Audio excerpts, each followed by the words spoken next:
All right. So you think we got that line? That's the key. That's the pivotal line right there. That's the one I want you to take with you. If you don't remember anything else I talk about in the Lord's Prayer, it's that line right there. Because that's the line, as I said, that will get you to your peace, your love, and your joy. Okay? This is how it works. You don't have a choice. Your debts are forgiven as you forgive others. You don't have a choice. Whether you believe this or not doesn't matter. Does gravity work whether you believe in it or not? Yeah. That's kind of how this is. Matter of fact, that's exactly how this is. It works whether you believe it or not. Your debts are forgiven as you forgive others. So if you want to get to heaven, if you want to get to Christmas, if you want to get to peace and love and joy, forgiveness is the answer. Okay? That's where it's at. So let's go to the next line. This one is really good too. Okay? And leave us not in temptation, but deliver us from evil. Now, I always had trouble with that line. Even as a Baptist, I had trouble with that line.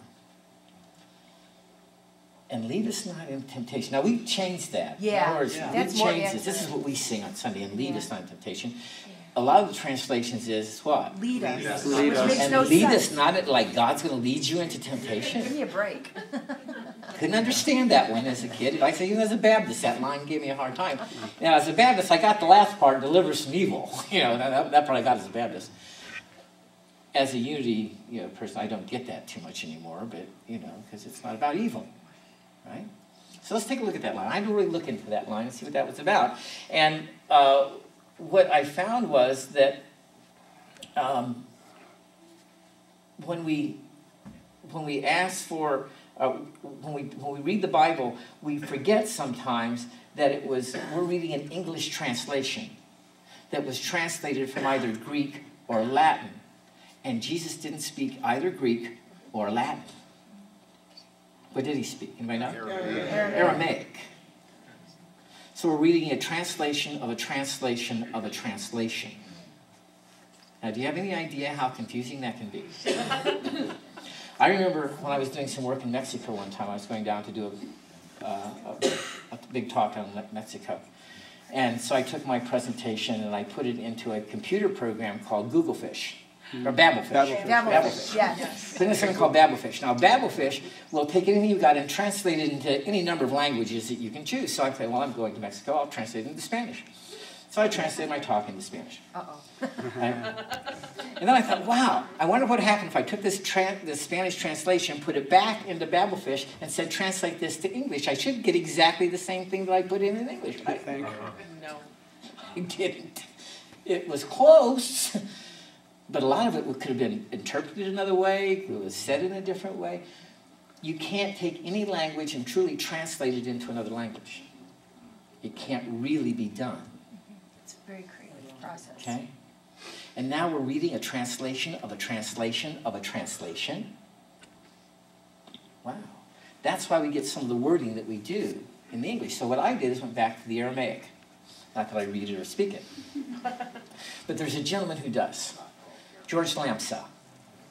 George Lamsa was born and raised in a little remote village in the Middle East that still speaks Aramaic in the same dialect that Jesus spoke.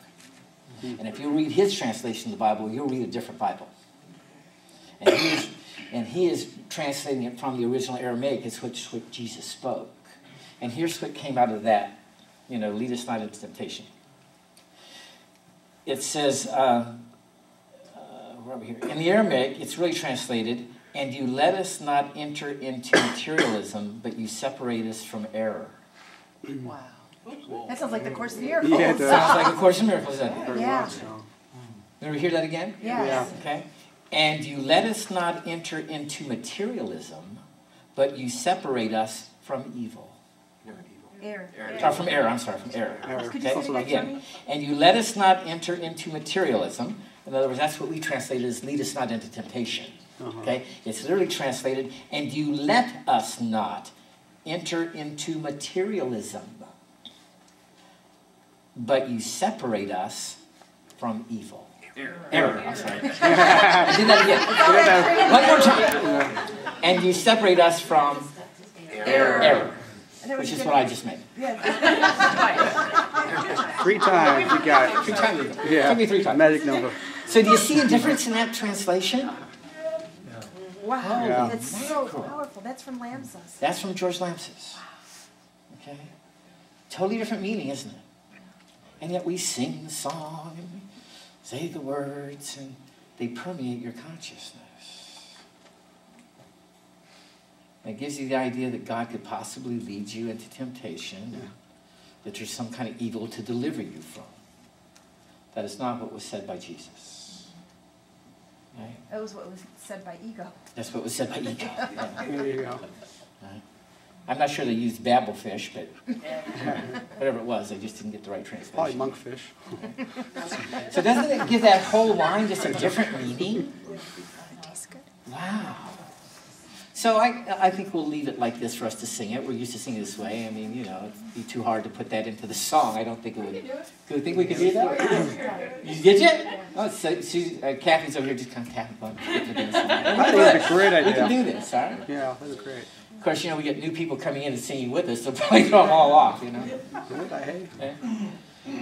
I like it. But I like that, at least what we've done, and leave us not in temptation, but deliver us from, and we could even put error in there. I like that better. Or ego. Well, you guys are the congregation. I'll ask you, do you want to sing it, deliver us from error? Yeah. I like Would that. you rather sing that? Yeah. I'm good with that. Okay? Done. You guys decided? Done. All right? Anybody have an objection with it? No. It's passed. Only Jeff. All right, He's I old will do school. that. Hey, he's overruled. Yeah. Are we having a congregational meeting now? So we're going to leave it, and leave us not in temptation, but deliver us from Error. Error. I like that. Or ego. I like that. And it's closer to what was really said by Jesus. So I feel real comfortable singing that. Okay? Even though that's traditional. All right? So that's quite a difference, isn't it? Okay? Let's go to that last line. For thine is the kingdom and the power and the glory forever. That word forever. For some reason, as human beings, we think forever means from now on. That is not what forever means. It doesn't mean from now on. It means it's always been. Forever.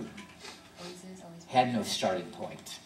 It isn't from now on. It's always been that way. All right? So if it's going on forever, then it must be happening when? Right now. Right now. Okay?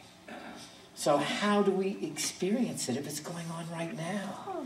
Thine is the kingdom, the power, and the glory forever. How do we experience that? Well, first of all, where is it experienced? In mind. In your mind.